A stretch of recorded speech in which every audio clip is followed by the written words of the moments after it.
Hi guys, it's Thomas from Optics Warehouse. Those of you with eagle eyes will notice the Optisan CP that's mounted on my competition setup in front of me. Now, in this video I'm not going to bore you with the specifications as that's been covered in previous videos and it's old news now. But because they've been so popular amongst airgun shooters, I've decided to come out into the field and hopefully identify which one is the one for you. Before we kick things off, I don't think it's a bad idea to quickly go over when the Optisan CP came about and what was on the market at the same time, just to put things into perspective. 3 years ago, Optisan released the start of the CP range, where it instantly became a hit. Since then, we've seen new variants of the CP come to market, as well as the latest offerings from Hawk with their Touch series, immersive optics, and then more recently the Falcon Endurer. These are all marketed towards a similar airgun shooting audience, and I've been lucky enough to test or own most of them.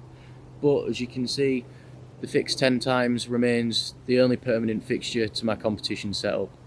For anyone familiar with HFT, it seems the Optisan CP has soon become the poster boy of the sport. Just about every man and his dog's had one at this point, and if they haven't, they should really consider it. We've changed from £300. This particular model, which is the fixed 10 magnification, is extremely competitive, offering quality glass which is representative of optics way beyond its price range.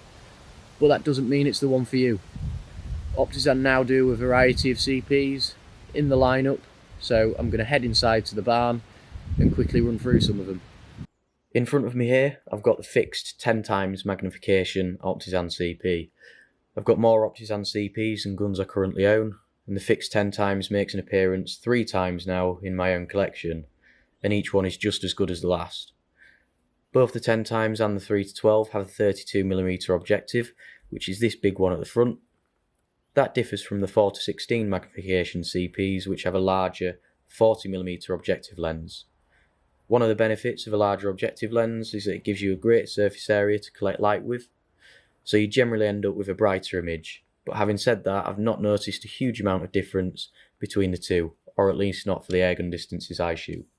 Something which is really important to note is that if you are going to be shooting at various distances and don't intend to change your parallax, a larger objective lens will give you a shallower depth of field. So if you are struggling to see things either side of what your parallax is set to, looking at the 10 times or the 3-12 might be a better option for you. Another thing to be aware of with the lower magnification CPs is the magnification ring.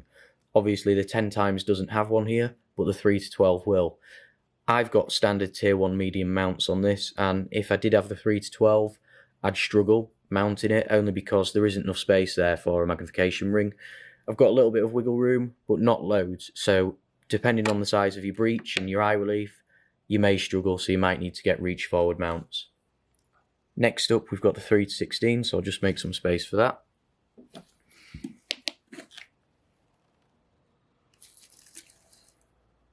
Now again, a very lightweight and fairly compact scope, the 16 magnification. One comes in first focal plane, one's in second. The one I've got on this steyr is in second focal plane. For those of you who don't know the difference between the two, essentially with a first focal plane scope, as you increase the magnification, the reticle grows or shrinks at the same rate of your image. This allows users to make quick magnification changes in the field while maintaining the same predetermined aim points. So if you plan on changing your magnification a lot, this is certainly one to consider, as the 3-12 doesn't come in first focal plane. So just as a quick roundup, I'd recommend the fixed 10 times or the 3-12 for anyone wanting to try HFT. If you only intend to shoot hunter field target and don't mind being limited to a fixed magnification, the 10 times is definitely the one to go for.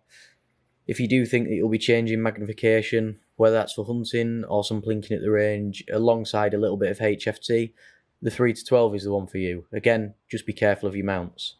Now I don't think I'm doing Optisan any discredit here, but they really did hit the nail on the head with the 10 times and the 3-12 hunter field target. So if you are going to be shooting that, I'd be inclined to go for one of those over the 4-16. And that's only because the 32mm objective gives you a far better focal length for HFT. The 4-16 still has its place though, and in my case that's for hunting and plinking at the range.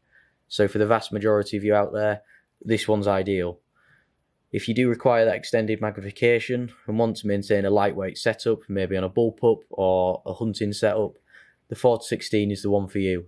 You've just got to decide what focal plane you want, which best suits your needs. So hopefully I've cleared a few queries up there and information is some use to you all. There'll be plenty more videos coming in the future, so I'll see you all next time.